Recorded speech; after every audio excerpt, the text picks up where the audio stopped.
Shalom, shalom, shalom à tous les bien-aimés dans le Seigneur Jésus. Soyez richement bénis dans le nom de Jésus-Christ. Je vous salue dans le précieux nom de Jésus-Christ. Et c'est le moment du message, bien-aimés. Nous sommes dimanche le 14 décembre 2025 et nous poursuivons avec le message, la série de messages que nous avons commencé depuis longtemps. Alors, bien-aimé, écoute ce message attentivement. Donne à ce message toute ton attention et que le Seigneur te bénisse pendant que tu écoutes ce message. Et je tiens à saluer chacun d'entre nous et à bénir chacun d'entre nous, que l'Éternel bénisse chacun d'entre nous qui écoutons ce message, que l'Éternel également nous bénisse, nous qui sommes dans sa présence, que chacun soit béni en ce moment, pendant que nous écoutons le message, que le Saint-Esprit nous enseigne, et que le Saint-Esprit utilise ce message pour transformer nos cœurs, pour transformer nos vies, que toute la gloire lui revienne. Amen, amen, amen. Alors, bien-aimés, je rappelle le titre du message. Le message est intitulé « Comprendre comment le Seigneur Jésus-Christ a opéré ton salut et comment vivre ce salut. » Amen. Nous allons donc poursuivre.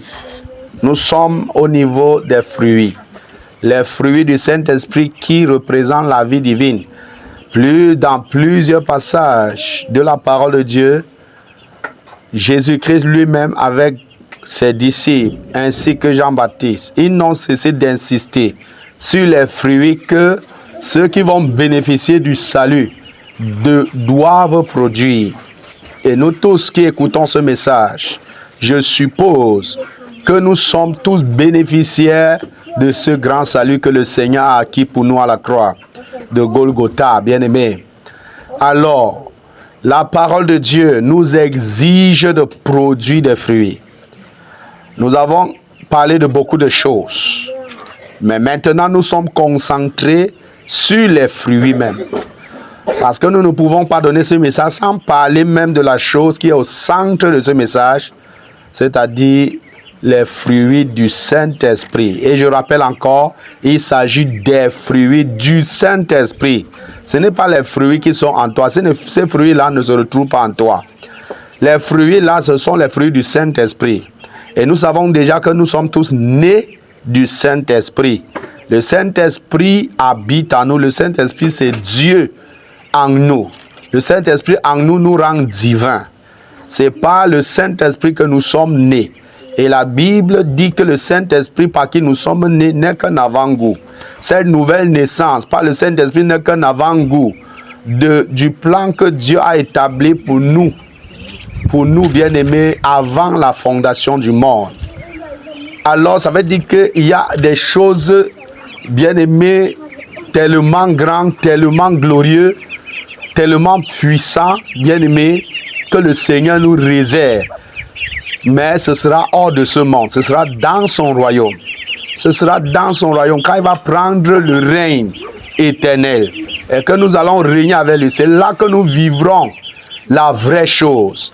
C'est là que nous vivrons. Nous allons vivre la vraie vie que le Seigneur a prévue pour nous. Mais pour le moment, étant encore dans ce monde, étant encore dans ce corps mortel, ce corps qui va passer, ce corps corruptible, étant encore dans ce corps bien-aimé, nous ne vivons que l'avant-goût, la nouvelle naissance. Naissance par l'Esprit de Dieu qui fait de nous des enfants de Dieu, c'est-à-dire des personnes divines désormais. Cette nouvelle naissance n'est qu'un avant-goût. Nous vivons l'avant-goût de la gloire de Dieu. Nous vivons l'avant-goût des plans de Dieu. Nous vivons l'avant-goût des merveilles de l'Éternel.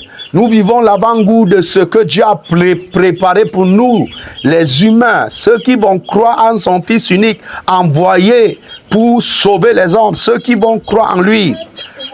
Bien-aimés, ils vont hériter. Il y a des choses. Dieu a mis tout un grand plan sur pied que ces gens-là vont hériter. Ces personnes-là vont hériter et c'est une gloire infinie.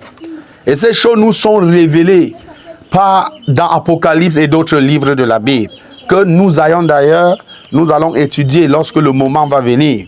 Mais pour le moment, bien-aimés, nous parlons donc de ce thème et je précise encore, nous vivons l'avant-goût. Maintenant, l'Esprit de Dieu en toi, c'est la vie divine en toi. Et c'est par l'Esprit que désormais tu dois vivre. C'est par l'Esprit de Dieu, cette nouvelle vie reçue en toi, cette vie divine, cette vie de Dieu qui a été implantée en toi, selon 1 Jean chapitre 3 verset 9.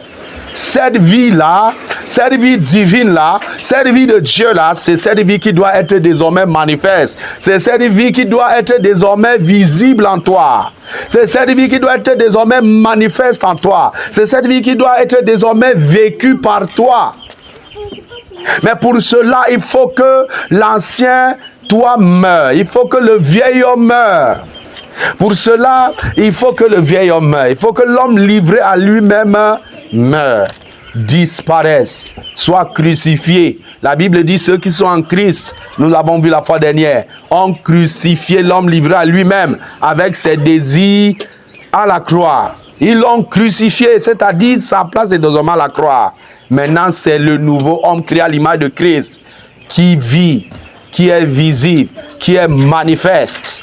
Oui, c'est ce nouveau homme divin que tu es devenu par la nouvelle naissance en Christ. C'est ce nouveau homme qui doit être manifeste, qui doit être visible. Et ce nouveau homme, comment physiquement on sait que ce nouveau homme est manifeste? Comment physiquement on sait que ce nouveau homme est visible? C'est par les œuvres que tu produis. C'est par les fruits que tu produis. Les fruits du Saint-Esprit, bien entendu. Alléluia. Alors, bien-aimés, j'aimerais rappeler encore, pendant que nous parlons des fruits, la Bible dit, mon peuple périt faute de connaissance. Chaque fruit va être touché et détaillé en profondeur, afin que, bien-aimés, chacun d'entre nous puisse, à travers cet enseignement, bien-aimé, examiner sa vie et voir chaque domaine. Tu prends cet enseignement, tu utilises cet enseignement, tu examines ta vie par le Saint-Esprit et tu vois chaque domaine de ta vie, là où le vieil homme domine encore, là où l'homme livré à lui-même est encore manifeste, là où le vieil homme domine encore par ses œuvres. Tu dois, par ce message, le Saint-Esprit va ouvrir tes yeux et te montrer. Et lorsque le Saint-Esprit t'aura montré, qu'est-ce que toi tu dois faire? Tu dois appliquer la discipline divine que Christ a établie, dont j'ai déjà eu à parler ici, pour aller devant Dieu, chercher la face de Dieu afin que le vieil homme meure à ce niveau-là. Ça peut être que tu es aigri contre les autres. Ça peut être, bien-aimé, que tu es chaque fois en colère. Moins de choses, tu te mets seulement en colère. Ça peut être que tu es amer contre les autres. Ça peut être que tu es jaloux. Ça peut être que tu as la convoitise. Ça peut être que, bien-aimé, ça peut être tant de choses. Ça peut être que c'est la débauche qui te dérange. Ça peut être tant de choses. Il y a quoi dans ta vie? C'est dans quel domaine? Lorsque le message va passer, que tu vas écouter, prends le message avec chaque détail qui sera donné concernant les fruits du Saint-Esprit, les fruits produits par le nouveau homme que tu es devenu, par l'homme divin que tu es devenu. Bien-aimé, tu vas examiner ta vie et voir là où le vieil homme agit encore en toi. Et tu iras devant Dieu dans le jeûne, dans la prière, dans la méditation, pour invoquer ton Père, afin qu'il intervienne pour briser cela, afin qu'il intervienne afin que si c'est la colère, ça meurt, si c'est l'amertume, ça meurt, si c'est la jalousie, ça meurt, si c'est la haine, ça meurt, si c'est les murmures, ça meurt, si c'est les commérages, ça meurt. Peu importe, bien-aimé, si c'est l'impatience, ça meurt. Tu vas devant Dieu, tu travailles. Ce que nous sommes en train de voir ici, c'est du sérieux. C'est une question de vie et de mort. C'est une question de vie et de mort. Vie éternelle et de mort éternelle en enfer. Alors, il ne faut pas prendre ça avec un jeu. C'est plus que sérieux, bien-aimé. C'est plus que sérieux. N'écoute pas ce message et puis tu restes indifférent. N'écoute pas ce message et tu restes indifférent. Que ce message touche ton cœur et apporte le changement. Toi qui vas écouter ce message, prends ce message, examine ta vie. Vois tous les fruits que tu es en train de produire. Vois les fruits que tu ne produis pas encore. Va devant Dieu dans le jeûne, dans la prière, dans la méditation. Cherche la face de Dieu jusqu'à ce que ce fruit que tu ne produis pas encore soit produit. Prie, cherche la face de Dieu jusqu'à ce que le vieil homme meure totalement sur ce domaine-là. Meure totalement sur ce domaine. Et que l'homme nouveau soit manifeste par ses fruits. Veille-y. Tant que ça ne va pas, tant que ça n'a pas changé, tu n'arrêtes pas.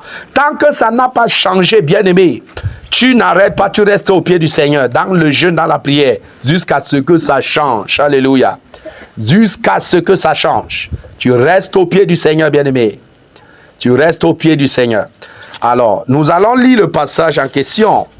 Nous avons déjà lu, nous connaissons déjà Galates chapitre 5, versets 16 à 26, qui a été lu dans d'autres vidéos que vous allez suivre ou bien vous avez déjà suivi, qui parle, n'est-ce pas, des œuvres de la chair ou encore les fruits de l'homme livré à lui-même et les fruits du Saint-Esprit. Les deux sont diamétralement opposés pour que tu ne sois pas ton propre maître. On en a déjà parlé. Alors, nous avons commencé par citer le premier fruit, l'amour. Et nous avons vu que l'amour, en lui seul, couvre tous les autres fruits. Intègre tous les autres fruits. Si tu aimes véritablement par l'amour du Saint-Esprit, puisque, souvenons-nous toujours, il s'agit des fruits du Saint-Esprit. Ce n'est pas les fruits qui viennent de toi. Donc, on n'est pas en train de dire que tu fournisses un effort quelconque pour aimer. Tu n'as rien en toi comme l'amour de Dieu. L'amour de Dieu n'est pas en toi. Ton effort à fournir, c'est de te discipliner dans le jeûne, dans la prière, dans la méditation, pour demeurer en Christ, pour que c'est Christ qui agit en toi, pour que c'est Christ qui produit en toi les fruits. Tu n'as pas d'effort, c'est faire tout pour mourir. C'est faire tout pour ne plus exister. Le moi, le vieil homme meurt. Voilà, tu n'as pas d'effort que Jésus t'a donné. Et Jésus t'a dit quoi? Renonce à toi-même. Charge-toi de ta croix et suis-le. Renoncer à toi-même, c'est mourir. Te charger de ta croix, c'est te soumettre à la discipline divine qui n'est-ce pas, qui sont le jeûne, la prière, la méditation, et de ceci de manière permanente. Voilà la croix que tu dois te charger pour suivre Jésus. Et si tu le fais de manière permanente et persévères dans cela, toi-même tu vas voir que c'est le seul moyen pour demeurer en Jésus comme Jésus l'a recommandé. Tout en disant que sans lui, nous ne pouvons rien faire. Si tu le fais de manière permanente, tu vas voir comment tout va changer en toi. Tu vas voir comment l'Esprit de Dieu prend le total contrôle de ta vie. Tu ne fournis plus aucun effort, mais tout simplement tu aimes. C'est-à-dire ça vient seul par le Saint-Esprit. Alléluia. Quand tu es plein en lui, tu es rempli de lui. Tu es rempli de lui, c'est par lui que tu vis désormais. Plus tu passes le temps dans le jeûne, dans la prière, dans la méditation, et tu es discipliné et persévérant et endurant dans cela, c'est ça ta part de croire. Oh bien-aimé, plus tu vas faire cela, plus tu vas voir comment l'Esprit de Dieu prend le total contrôle de ta vie. Et les fruits sont produits sans que tu ne fournisses tes efforts, puisque c'est le Saint-Esprit qui sera désormais à l'œuvre. Ce n'est pas toi. Toi, tu es mort. C'est l'Esprit de Dieu qui est à l'œuvre dans ta vie. Tu vas voir comment tu vas aimer de l'amour du Saint-Esprit que nous allons voir. Tu vas voir comment tu vas produire le reste des fruits, comme nous allons voir, bien-aimé. Tu verras et tu ne vas pas chercher à fournir un effort charnel. Tu ne vas pas chercher à fournir un effort charnel pour produire un fruit quelconque, parce que selon la chair, tu ne peux rien. La chair ne peut rien. La chair ne peut pas obéir à Dieu. Impossible. L'homme livré à lui-même ne peut pas obéir à Dieu. C'est impossible, bien-aimé.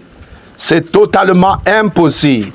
Voilà pourquoi absolument tu dois te soumettre à Christ. Tu dois mourir afin que Christ soit manifeste en toi, afin que la vie divine que tu as reçue soit manifeste en toi. Tu dois mourir. Alléluia. Tu dois mourir, bien-aimé. Lisons 1 Corinthiens chapitre 13, verset 1 à 13. 1 Corinthiens chapitre 13, verset 1 à 13.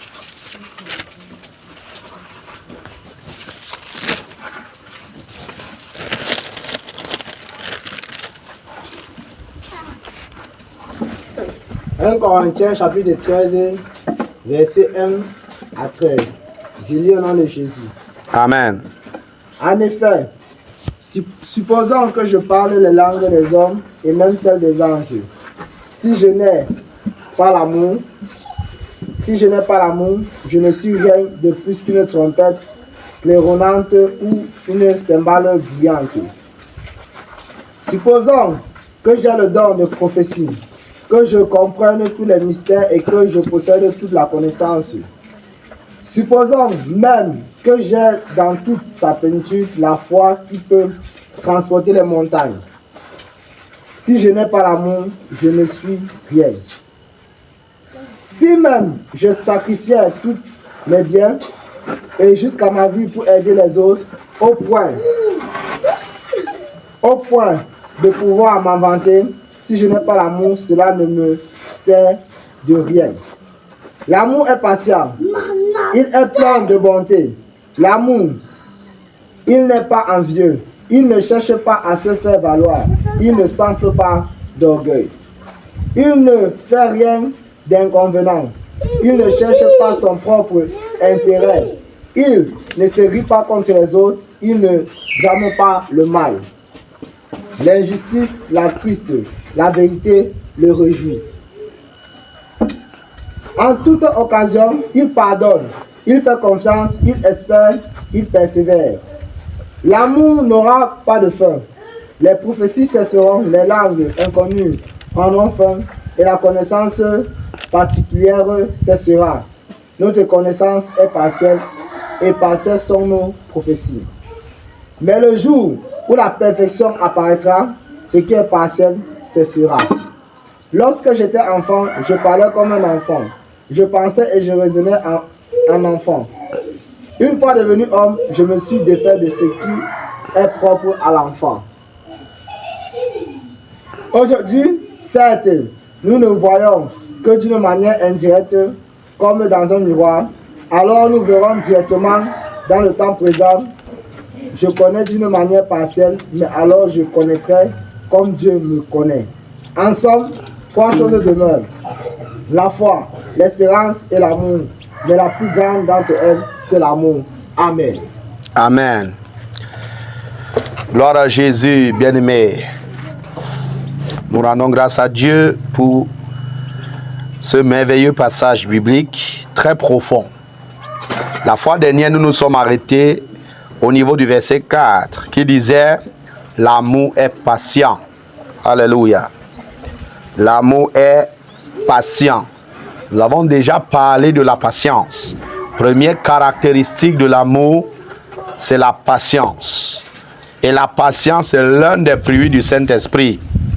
Si tu aimes de l'amour de Dieu, c'est-à-dire tu laisses l'Esprit de Dieu manifester l'amour de Dieu en toi, alors bien-aimé, automatiquement, tu vas produire le fruit de la patience. Automatiquement. Car c'est contenu, ce fruit-là est contenu dans l'amour. Ce fruit-là est contenu dans l'amour. J'ai expliqué la fois dernière. Maintenant, la suite nous dit, il est plein de bonté, l'amour. Il est plein de bonté, l'amour. Bien-aimé, l'amour est plein de bonté. Alors, bien-aimé, comme je suis en train de dire, l'amour, bien-aimé, est plein de bonté. Alors, qu'est-ce que la bonté? La bonté, c'est le deuxième fruit du Saint-Esprit que nous avons... Non, c'est l'un des fruits, pas le deuxième, mais l'un des fruits du Saint-Esprit que nous avons lu dans Galates, chapitre 5, verset 16 à 26. C'est l'un des fruits du Saint-Esprit. Et la Bible nous dit que l'amour est plein de bonté. Vous comprenez donc que la bonté est comprise dans l'amour. L'amour intègre la bonté. Donc, comme j'étais en train de dire, bien-aimé, l'amour intègre tous les fruits du Saint-Esprit. Si tu aimes de l'amour de Dieu, en d'autres termes, si tu laisses l'Esprit de Dieu prendre le total contrôle de ta vie, toi-même tu meurs. Toi-même tu prends les dispositions pour mourir. C'est-à-dire tu t'appliques à la discipline spirituelle. Jeûner, prier, méditer de manière permanente pour rester en Christ à tout moment, pour rester dans la présence de Dieu à tout moment, pour être rempli de Dieu à tout moment. tu vas mourir. C'est le seul moyen pour mourir. Quand tu fais ainsi, toi-même tu meurs. Et le Saint-Esprit va donc manifester l'amour du Père en toi. Le Saint-Esprit va manifester l'amour du Père en toi. Et si l'amour du Père est manifeste en toi, oh bien-aimé, la bonté, tu seras bon. Parce que l'amour, la Bible dit que il est bon, l'amour. Alléluia. Il est plein de bonté, l'amour. L'amour est plein de bonté. Maintenant, qu'est-ce que la bonté? Parce qu'on peut dire bonté, mais beaucoup ne comprennent pas ce que c'est que la bonté. Vous avez dit qu'on va détailler chaque fruit. Il est important de savoir ce que c'est que la bonté. Quand on dit tu es bon, ça veut dire quoi? Exactement. Quand on dit tu es bon. J'ai cherché la définition du mot, puisque c'est le français.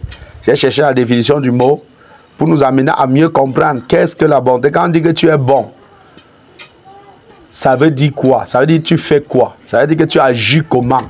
Quelles sont les actions que tu produis?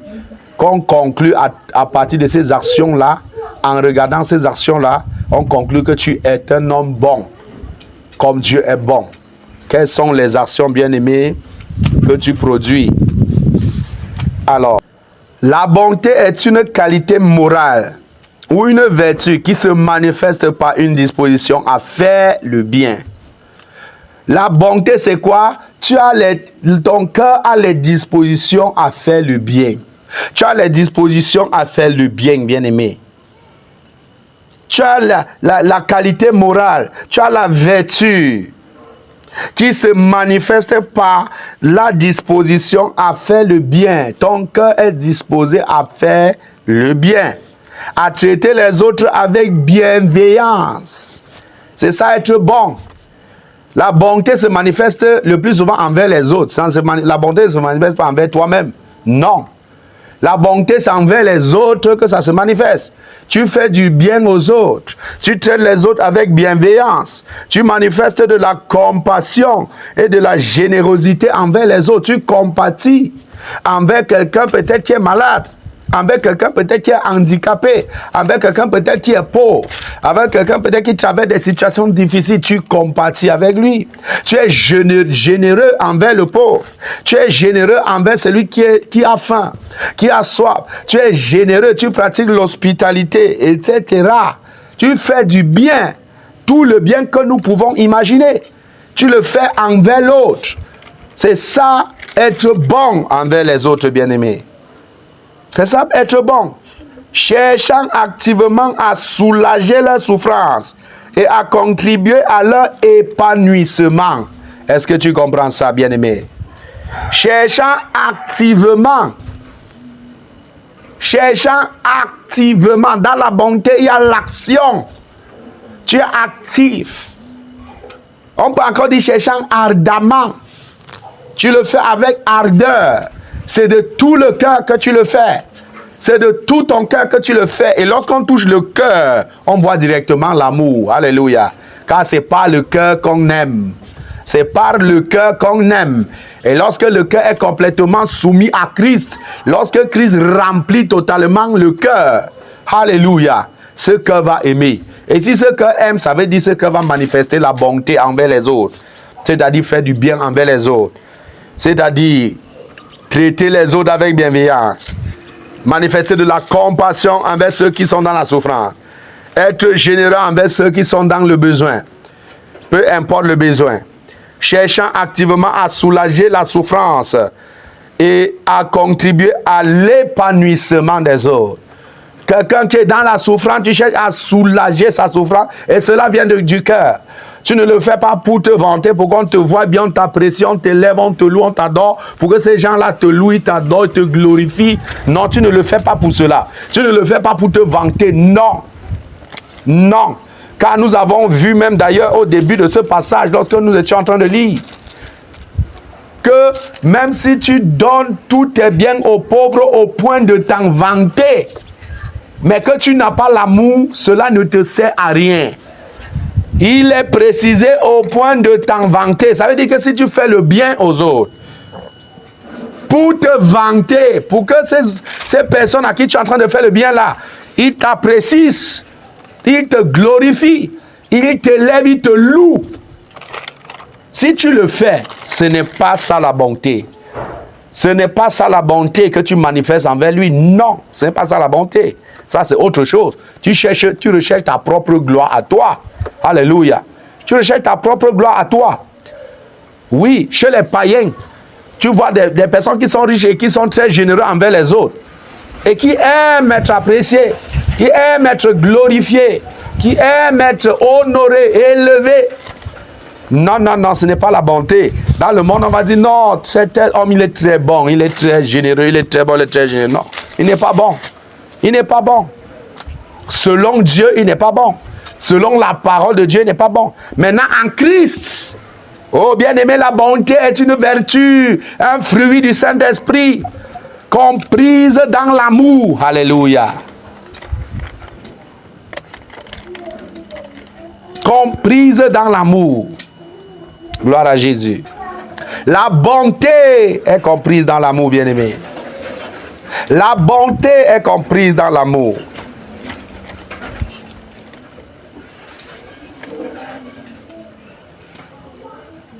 Cherchant activement à soulager leur souffrance et à contribuer à leur épanouissement, parfois même au détriment de ses propres intérêts. Parfois même, il faut bien suivre, bien-aimé. Il est précisé ici, parfois même, c'est-à-dire, tu cherches activement à soulager les souffrances des autres, à contribuer à l'épanouissement de ceux qui souffrent. À l'épanouissement de ceux qui souffrent. Tu contribues à leur épanouissement et parfois même tu le fais au détriment de tes propres intérêts. Bon, mais en Christ, on ne va pas dire parfois. Non, en Christ, c'est même ça. Tu le fais au détriment de tes propres intérêts. Tu ne le fais pas pour te vanter. Tu ne le fais pas pour rechercher tes propres intérêts, pour rechercher une vantardise ou bien une glorification des autres, une appréciation des autres. Non, tu le fais par amour pour Dieu. Tu ne le fais pas pour attendre quelque chose des autres. Non, tu ne le fais pas par tes propres intérêts. Tu le fais au détriment de tes propres intérêts en Christ, c'est ça même. Et s'exprime par des actes et des paroles de gentillesse. S'exprime par des actes et des paroles de gentillesse. Être gentil. Des actes de gentillesse. Des paroles de gentillesse envers celui qui souffre.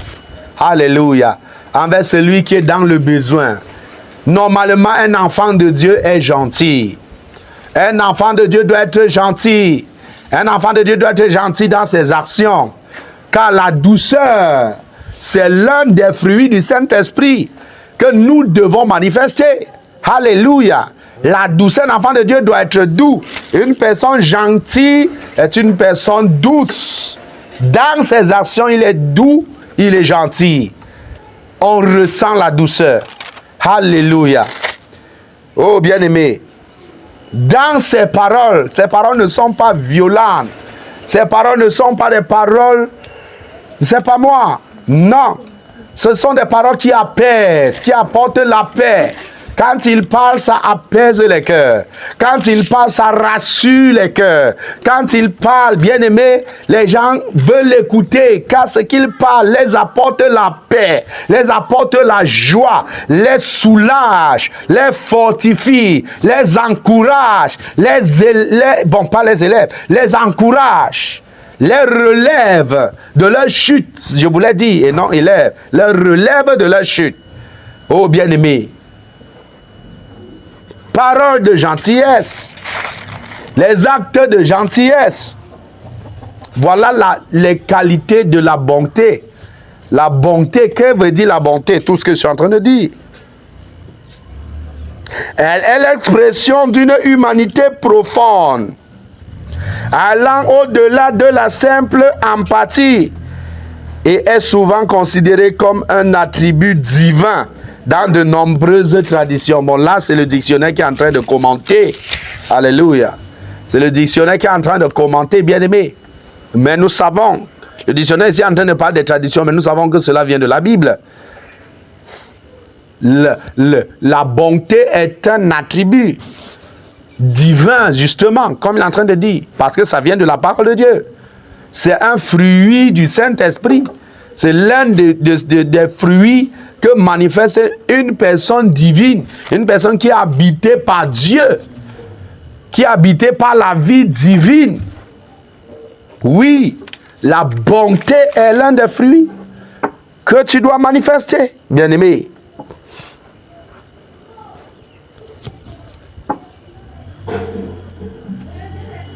La bonté est une bienveillance active. Qu'est-ce que ça veut dire? Ça veut dire qu'une personne qui a une inclinaison à agir pour le bien-être d'autrui. Il a une inclinaison, bien-aimé, à agir pour le bien-être d'autrui. Il veut toujours voir quelqu'un se sentir bien. Quand quelqu'un ne se sent pas bien, lui n'est pas à l'aise. Il veut voir les gens bien, les gens sourire, les gens contents, les gens heureux. C'est ça la bonté.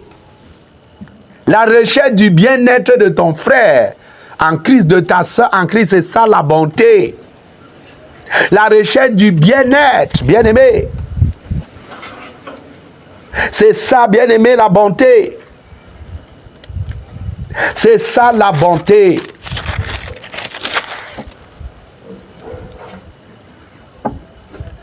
La bonté, c'est également une compassion. C'est également une compassion et une empathie. C'est-à-dire quoi? Être sensible à la souffrance d'autrui et désireux à l'alléger. Tu es sensible, bien-aimé. Tu es sensible à la souffrance d'autrui et tu es désireux à alléger cette souffrance. C'est ça la bonté. Être bon envers l'autre, c'est être sensible à sa souffrance. Il souffre, ça, tu souffres aussi dans le cœur. Et parce que tu souffres dans le cœur, tu es désireux, tu désires alléger. Et tu produis les actions qu'il faut pour alléger sa souffrance. Pour alléger sa souffrance. Pour supprimer même cette souffrance. Dans le cas possible, pour supprimer cette souffrance. C'est ça la bonté. C'est ça la bonté, être bon envers les autres. La bonté est une personne altruisme. C'est-à-dire une personne qui fait le bien pour les autres sans attendre de retour. Voire en se sacrifiant. On appelle ça l'altruisme. On appelle cela l'altruisme. Faire du bien aux autres. Sans attendre de retour. Sans attendre que ces personnes qui t'ont fait du bien te fassent en retour du bien. Non. C'est justement même la vraie qualité de la bonté. Lorsque tu fais du bien à ton frère, tu n'attends pas en retour que ton frère te rembourse. Lorsque tu fais du bien à ta sœur en Christ, même aux païens, tu n'attends pas en retour qu'il te rembourse le bien, bien-aimé, que tu l'as fait. Non, pas du tout. C'est ça, être bon. Être bon, c'est désirer voir l'autre toujours manifeste. Comment je vais dire? Désirer le bien-être de l'autre. Désirer voir l'autre toujours heureux, toujours souriant, heureux. C'est ça la bonté. C'est ça la bonté. Voilà ce qui caractérise la bonté. Pendant que j'explique ces choses, tu dois maintenant amener ça dans ta vie et examiner ta vie avec. Et toi-même voir, est-ce que tu es bon comme ton Père est bon? Ton Père céleste est bon. Es-tu bon? Oh bien-aimé.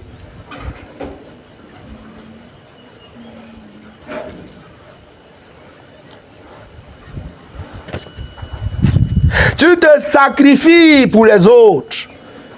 Tu te sacrifies pour voir les autres bien. C'est ça la vraie bonté. L'amour est plein de bonté. La bonté qui est une caractéristique de l'amour. L'amour est plein de bonté. Es-tu bon envers les autres? Veux-tu toujours voir les autres heureux, contents, souriants? Recherches-tu le bien-être de ton frère en Christ, le bien-être de ta sœur en Christ, de sorte que quand ton frère en Christ a la face froissée, tu es mal à l'aise pour cela. Tu le vois, tu lui demandes, mais pourquoi tu as la face froissée? Mais qu'est-ce qui se passe, bien-aimé? Et quand il va t'expliquer une situation difficile qu'il traverse, tu désires voir cette situation changer. S'il faut prier avec lui, tu pries avec lui. Si ça nécessite le matériel, l'argent, c'est pas moi, l'habit ou quoi que ce soit, tu lui donnes pour soulager sa souffrance. Tu désires le voir souriant. Tu fais tout pour son bien-être. Parfois même, voire même te sacrifier pour son bien-être. Bien-aimé, la bonté doit être manifestée dans l'église du Seigneur, dans la maison de Dieu, dans la famille de Jésus. Cette bonté dont j'explique doit être manifeste, doit être vécue. S'il n'y a pas la bonté, les uns envers les autres, alors l'amour de Christ n'existe pas. L'amour de Christ n'existe pas. Si parmi les enfants de Dieu, ce n'est que la haine, ce n'est que des querelles, ce n'est que des tensions, ce n'est que des jalousies, ce n'est que des colères. Oh bien-aimé, c'est le diable qui règne. Dieu n'y est pas. Le Saint-Esprit est absent. Dans une telle église, dans une telle assemblée, le Saint-Esprit est absent. Dans la vraie assemblée de Jésus, dans la vraie famille du Seigneur Jésus, la bonté règne. Alléluia. La bonté règne. Le frère, la sœur, nous sommes tous bons les uns envers les autres. Alléluia. Recherchez le bien-être. Recherchez le bien-être. Recherchez à voir ton frère, ta soeur sourire, être heureux en apportant la solution à des problèmes qu'il rencontre. Ça peut nécessiter la prière, tu jeûnes, tu pries avec lui. Ça peut nécessiter l'argent. Tu as l'argent, tu lui donnes. Ça peut être qu'il manque de chaussures, il manque quoi? Il a quelle situation? Oh bien-aimé, tu portes ça à cœur comme si c'était ta propre situation. Tu portes cela à cœur. Oh, voilà l'amour, plein de bonté. La bonté, c'est ça la bonté, qui est la manifestation de l'amour, qui est l'une des caractéristiques de l'amour, bien-aimé. Alléluia.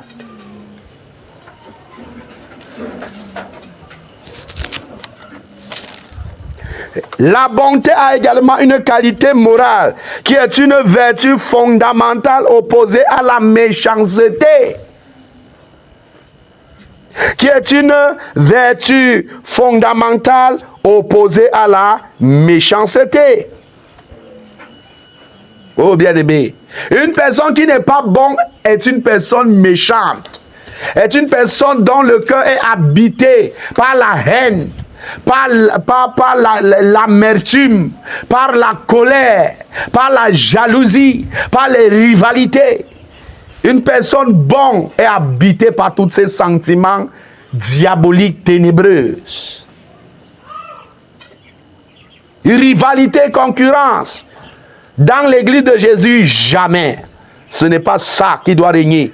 Si on retrouve de telles choses, c'est le diable qui règne en maître. Le Saint-Esprit absent. Alléluia. Le Saint-Esprit absent, bien-aimé. Le Saint-Esprit absent. La bonté est opposée à la méchanceté. La bonté est opposée à la méchanceté, car la bonté recherche le bien-être de l'autre, mais la méchanceté recherche plutôt le malheur. La méchanceté désire le malheur, désire voir son frère chuter. La méchanceté est jalouse de la réussite de son frère, de sa soeur. La méchanceté est jalouse et veut voir son frère, sa soeur tomber. C'est ça la méchanceté, la bonté opposée à la méchanceté. Alléluia. Si tu as un tel sentiment de jalousie, de haine, de colère, d'amertume, de division, de querelle et tout ce qu'on peut citer, bien-aimé, c'est le diable qui règne dans ta vie. C'est le diable qui règne dans ton cœur. Le trésor qu'il y a dans ton cœur vient du diable. Car Christ a dit, ce que l'on dit vient de ce qui remplit le cœur. Car l'homme mauvais tire de mauvaises choses, du mauvais trésor qu'il y a dans son cœur.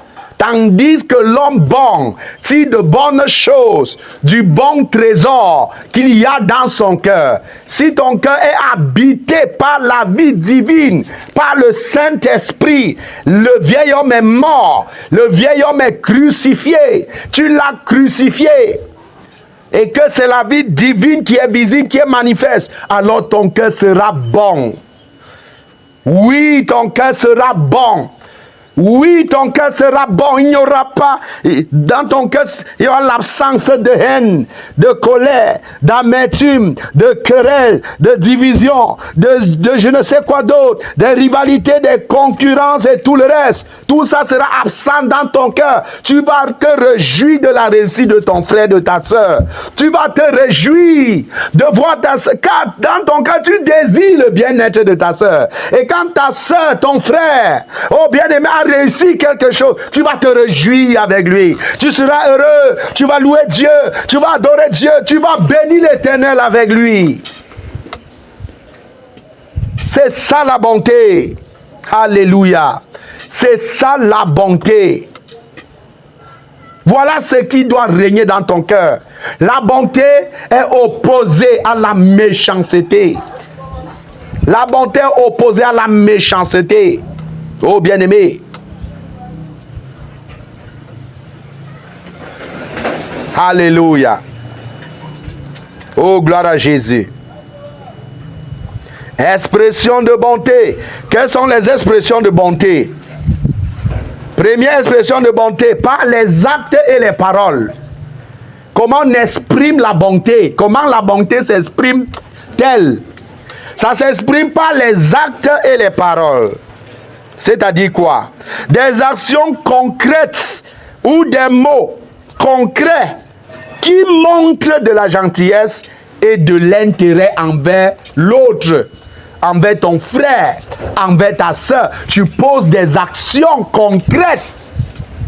Tu prononces des paroles concrètes qui montrent de la gentillesse envers ton frère, qui montrent de la gentillesse envers ta soeur. Alléluia. Qui montre que tu as un intérêt pour ton frère. Tu recherches l'intérêt de ton frère. Tu recherches l'intérêt de ta soeur. Ainsi que des païens. Tu recherches son bien-être, son intérêt, non le tien. Mais son intérêt. Tu veux le voir heureux. Quand il pleure, tu pleures avec lui. Alléluia. Et tu fais tout pour qu'il soit heureux. Oh, la bonté dans l'église du Seigneur Jésus. Oh, la bonté dans les couples, dans les mariages. La bonté du mari envers la femme. La bonté de la femme envers le mari. Oh, la bonté dans une famille. La bonté des parents envers les enfants. La bonté des enfants envers les parents. Oh, bien-aimé, la bonté dans tous les milieux. La bonté, bien-aimé. La bonté.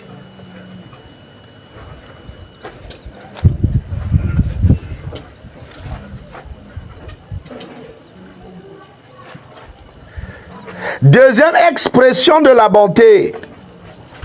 Des formules de politesse. Telles que utilisées dans des expressions comme ayez la bonté de. Bon, l'autre là, c'est des expressions que quelqu'un peut exprimer, mais dans le cœur, il n'y a rien. Il exprime juste pour exprimer, mais dans le cœur, il n'y a rien. Alléluia. Je crois que j'ai donné l'essentiel. J'ai expliqué l'essentiel de la bonté. J'ai expliqué l'essentiel, bien-aimé. Voilà ce qu'on appelle la bonté. Quand la Bible dit que l'amour est plein de bonté, voilà ce que ça veut dire. Alors regarde ta propre vie. Est-ce que tu manifestes la bonté?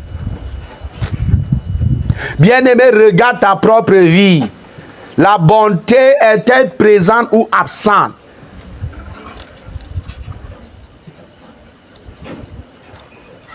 Veux-tu voir ton frère, ta soeur bien, heureux? Recherches-tu son intérêt? Recherches-tu son bien-être? Quand il souffre, souffres-tu avec lui? Quand il pleure, pleures-tu avec lui? Et cherches-tu des moyens à soulager ses pleurs, sa souffrance, à l'aider à sortir de cette souffrance? Où est la bonté dans les cœurs des enfants de Dieu? Où est la bonté dans les cœurs des enfants de Dieu? Aujourd'hui, c'est la haine. C'est la haine, la méchanceté, les divisions, les tensions, les rivalités dans l'église du Seigneur, les concurrences dans les cœurs, les jalousies, plein de jalousie, les cœurs pleins de jalousie. Tout ça pourquoi? À cause de l'évangile de la prospérité qui a pris l'ampleur dans l'église du Seigneur Jésus. Pour amener des enfants de Dieu à devenir cupides, à se lancer à la poursuite de la vanité de ce monde. Voilà pourquoi leur cœur désormais est plein de jalousie. Lorsqu'ils voient l'autre qui a réussi, lui ne réussit pas. Son cœur est plein de jalousie, plein de haine envers lui, plein de rivalité envers lui. Dès qu'il voit que non, il a acheté ceci, lui aussi cherche absolument. Même s'il faut qu'il parte s'endetter pour acheter afin de montrer aussi que lui aussi, il est arrivé. Les rivalités, ça c'est de la méchanceté. Et c'est ça qui sévit dans l'église aujourd'hui. Dans l'église, l'amour est absent. Il n'y a plus l'amour de Christ. L'amour est plein de bonté. L'amour est plein de bonté, bien-aimé. Alors regarde ta vie. Où est la bonté? Si tu n'es pas bon envers ton frère, envers ta soeur, en Christ, tu n'es pas bon envers le païen, tu ne peux pas dire que tu aimes. Le vieil homme est encore actif en toi. Le vieil homme est encore vivant en toi. C'est le vieil homme qui règne en toi. Tu es livré à toi-même. Tu es livré à toi-même. Le moi n'est pas mort. Tu dois renoncer au moi. Le moi doit mourir. Et pour que le moi meure, toi qui écoutes ce message et qui reconnais dans ton cœur qu'il y a de la méchanceté, que la bonté est absente et que la méchanceté a remplacé la bonté dans ton cœur. Le vieil homme règne encore en maître. Tu es encore livré à toi-même. Il est temps pour toi de te lever, de te soumettre dans la discipline spirituelle. Va dans la présence de Dieu, dans le jeûne, dans la prière, dans la méditation. Cherche la face de Dieu pour que le vieil homme meure. Car si le vieil homme meurt, la méchanceté part avec le vieil homme. Car la méchanceté, c'est les fruits du vieil homme.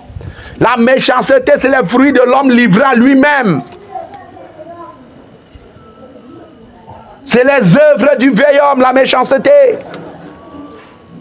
Jeûne, cherche la face de Dieu, prie. Cherche la face de Dieu, médite. Cherche la face de Dieu jusqu'à ce que la méchanceté quitte ton cœur. Jusqu'à ce que ce mauvais trésor, le trésor du vieil homme, quitte ton cœur. Et que l'Esprit de Dieu prenne le contrôle par la bonté, l'amour véritable, la bonté envers ton frère, envers ta soeur. Plus de haine, d'amertume, de colère, de querelle et tout le reste. Alléluia. Oh bien-aimé.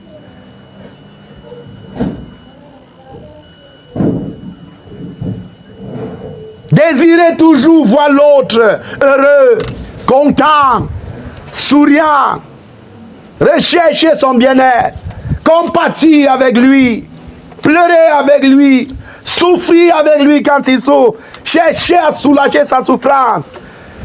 Par des paroles et des actes de gentillesse. Avoir de l'intérêt pour son frère, pour sa soeur. Voilà l'amour, bien-aimé. Mais aujourd'hui, la haine a remplacé l'amour.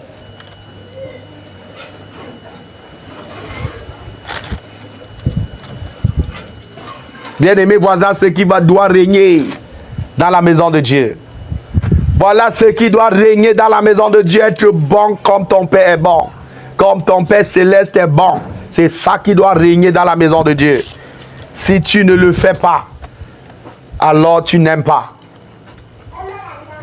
Et quand je dis tu ne le fais pas, ce n'est pas toi le vieil homme. C'est toi le nouveau homme créé à l'image de Christ. C'est-à-dire le toi que le vieil homme n'existe plus. Le vieil homme, tu as crucifié le vieil homme et c'est désormais l'Esprit de Dieu qui dirige ta vie. C'est l'Esprit de Dieu qui a pris contrôle. Qui a pris contrôle. Parce que tu veilles dans la présence de Dieu, dans le jeûne, dans la prière, pour que les œuvres mortes disparaissent, pour que le vieil homme soit crucifié. Et que c'est l'Esprit de Dieu, la vie divine, qui soit visible et manifeste. La bonté, oh bien-aimé, va venir seule. Alléluia. La bonté va régner seule. La bonté va venir seule. Tu ne vas pas fournir l'effort. Car tu es habité par la vie divine. Le Saint-Esprit en toi, c'est la vie divine, c'est Dieu en toi. Tu ne vas fournir aucun effort. Si tu te disciplines, si tu te soumets à la discipline divine, l'homme livré à lui-même va mourir. Le moi va mourir. Et l'Esprit de Dieu va prendre le total contrôle de ta vie. Et désormais, c'est la bonté qui va régner. Alléluia. Tout ce que tu vas désirer pour tes ennemis, c'est le bien-être. C'est le bien-être. Si ton ennemi a faim, donne-lui à manger. S'il a soif, donne-lui à boire. Qu'en faisant cela, tu es en train d'allumer un charbon ardent sur sa tête. Oui, cette partie de charbon ardent, c'est Dieu qui s'en occupe. Il s'agit de la colère de Dieu sur sa propre vie. Mais toi, tu n'es pas son juge. Ce que Dieu te demande de faire, c'est d'être bon envers tes ennemis, de les aimer. Tes ennemis, sois bon envers eux. Cherche le bien-être. S'ils ont faim, donne-leur à manger. Ils ont soif, donne-leur à boire. Prends soin d'eux. Occupe-toi d'eux. Cherche le bien-être. S'ils veulent chercher à te tuer, s'ils veulent chercher à te sacrifier, s'ils veulent chercher ton malheur, ce n'est pas ton problème là-bas. Celui qui te protège, c'est le Dieu Tout-Puissant. Celui qui te venge, c'est le Dieu Tout-Puissant. Plus ils vont chercher ton malheur et ta destruction, plus ils vont attirer la colère de ton Dieu contre eux-mêmes. Et malheur à eux, malheur à eux, malheur à eux. Bien-aimé, cherche ta part. Ta part, c'est de faire le bien. C'est de rechercher le bien-être des autres, même de tes... D'ailleurs, tu ne dois plus avoir d'ennemis. Ceux qui te combattent, c'est tes ennemis. Aime-les, aimer. Les aimer, c'est manifester la bonté envers eux. Alléluia.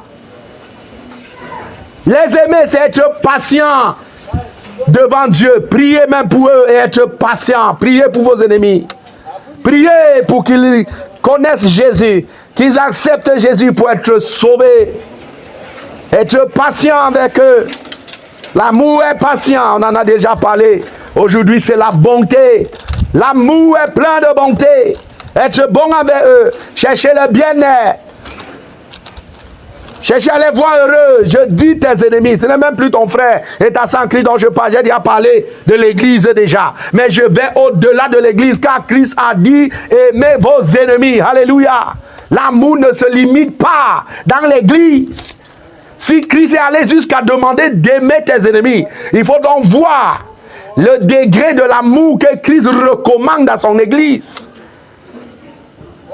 Ce n'est pas limité seulement au niveau de l'église, non. Au-delà de l'église, tu aimes tes ennemis. Si tu parviens à aimer tes ennemis, alors, bien-aimé, tu as manifesté le vrai amour, l'amour de Dieu. Si tu parviens à aimer tes ennemis, ceux qui cherchent à te sacrifier, à te détruire, qui recherchent ton malheur jour et nuit. Si tu les fais du bien, tu recherches le bien, leur intérêt, le bien-être, alors tu as atteint le degré de l'amour que Dieu parle.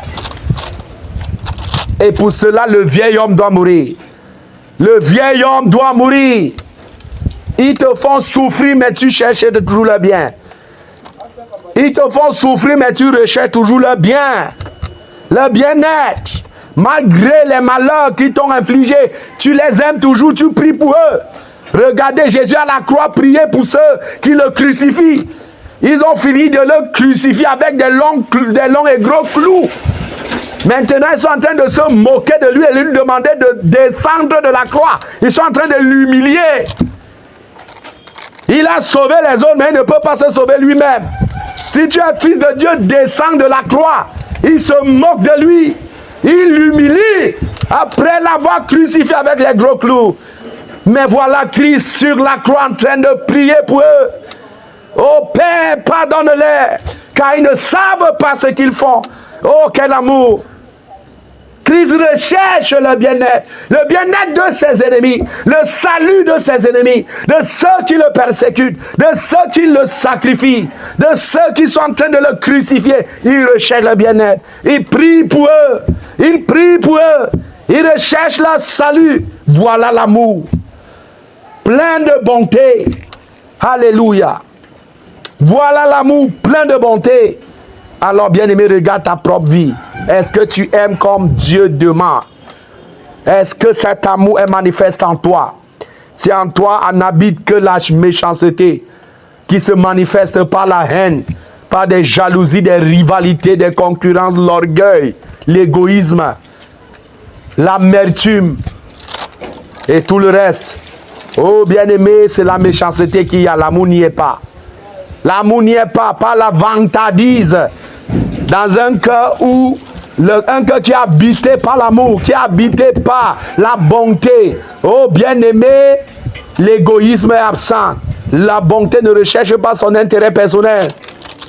La bonté est l'une des caractéristiques de l'amour. Gloire à Jésus. Oh bien-aimé, c'est tellement merveilleux ce message. Alors voilà le deuxième fruit qui a été développé, détaillé. Alors examine, toi qui écoutes ce message, prends ce message. Examine ta vie pour voir. Est-ce qu'il y a la bonté en toi? Est-ce que la bonté habite ton cœur? Oh, dans ton cœur ne doit habiter que le trésor de l'amour, qui se manifeste par la patience que nous avons vue la fois dernière, qui se manifeste par la bonté que nous venons de voir. Voilà le bon trésor qui est dans le cœur, qui doit être dans le cœur d'un enfant de Dieu. Voilà le bon trésor. Examine ton cœur. Ton cœur est-il patient, tel que ça a été expliqué la fois dernière? Examine ton cœur. Ton cœur est-il habité par la bonté, qui est l'une des caractéristiques de l'amour? Ton cœur est-il habité par la bonté? Si c'est le cas, alors le vieil homme à ce niveau-là est mort. Est mort. Mais si plutôt au lieu de la bonté, c'est la méchanceté. Tu as l'apparence de l'agneau, mais la voix d'un dragon. Quand tu ouvres ta bouche, c'est les coups d'épée qui sortent. Tes paroles sont violentes contre ton frère, contre ta soeur, contre tes ennemis. Tu ouvres ta bouche seulement pour maudire. C'est la colère, c'est l'amertume, c'est les malédictions qui sortent. Ce n'est pas la bonté là-bas, c'est la méchanceté. Examine ton cœur. Ton cœur plein de jalousie, plein de rivalité, plein de haine. Tu es aigri contre les autres. C'est la méchanceté, ce n'est pas la bonté. Examine ton cœur. Est-ce que la bonté habite ton cœur? Veux-tu voir l'autre bien? Recherches-tu le bien-être de l'autre? Es-tu prêt à te sacrifier pour voir l'autre être heureux, être délivré, être libéré, être affranchi? Es-tu prêt à te sacrifier pour l'autre? Pour voir l'autre heureux? Pour rechercher son bien-être? C'est ça la bonté. L'une des caractéristiques de l'amour. Est-ce que c'est cela qui habite ton cœur? Si ce n'est pas le cas, alors il est temps que tu te lèves immédiatement, que tu écoutes ce message. Tu prends un jeûne, tu vas dans la présence de Dieu et tu pries, tu invoques l'Éternel, tu invoques ton Père pour qu'il intervienne dans ta vie. Que le vieil homme meure avec sa méchanceté. Que le vieil homme soit crucifié avec sa méchanceté. Et que l'Esprit de Dieu prenne le contrôle de ton cœur, de ta vie. Pour que l'amour véritable puisse régner, être manifeste, être visible. La bonté, la patience soit manifeste, visible en toi. Voilà la vie divine que tu as reçue. Voilà la vie nouvelle que tu as reçue. Le cœur plein de patience. Le cœur plein de bonté. Un cœur bon. Un homme bon tire de bonnes choses, du bon trésor qu'il y a dans son cœur. Mais un homme mauvais tire de mauvaises choses, du mauvais trésor qu'il y a dans son cœur. Quel trésor est-il dans ton cœur? Toi qui dis, je suis né de l'Esprit de Dieu, je suis né de nouveau. Quel trésor habite ton cœur? Si c'est encore la méchanceté, alors tu dois crucifier le vieil homme. Les temps que tu te lèves, que tu t'appliques à la discipline divine pour crucifier le vieil homme, pour que le vieil homme meure et que l'Esprit de Dieu prenne le contrôle de ta vie, de ton cœur, et que l'amour, le fruit de l'amour soit visible à travers et se voit à travers la bonté que tu manifestes et se voit à travers la patience que tu manifestes envers tes ennemis, envers tes frères, envers tes soeurs, envers Dieu lui-même. On a expliqué ça la fois dernière. Se manifeste à travers la bonté. Vois ton frère bien. Rechercher son bien-être. Rechercher à le voir changer. Même si il a encore des mauvais comportements, tu veux voir comment ce comportement-là change. Tu le conseilles, tu pries pour lui. Tu pries pour lui, tu le conseilles pour que les mauvais comportements changent, pour que l'Éternel intervienne dans sa vie, pour que le moi soit brisé en lui, que le vieil homme meure dans sa vie. Oh bien-aimé, gloire à Jésus. Voilà la bonté, bien-aimé. L'une des caractéristiques de l'amour. La bonté, l'une des caractéristiques de l'amour, qui fait partie des fruits, des 9 fruits du Saint-Esprit que nous avons vus. On est en train de détailler. Alors je vais m'arrêter là sur la bonté aujourd'hui. Je vous ai dit qu'on ne va pas courir. Nous allons aller terre à terre, avec chaque détail, pour t'amener à saisir la volonté de Dieu dans ta vie. La volonté de Dieu pour ta vie. Examine ta vie, bien-aimé. Examine ta vie. Avec ces 2 caractéristiques de l'amour que nous venons de voir. Et va au pied du Seigneur Jésus, jeûne et prie. Cherche la face de Dieu pour que le vieil homme meure, soit crucifié. Et que la vie divine soit visible et manifeste. Gloire à Jésus. Que notre Seigneur et Sauveur Jésus-Christ bénisse sa parole. Au nom de Jésus, j'ai ainsi prêché. Amen. C'est le moment des questions.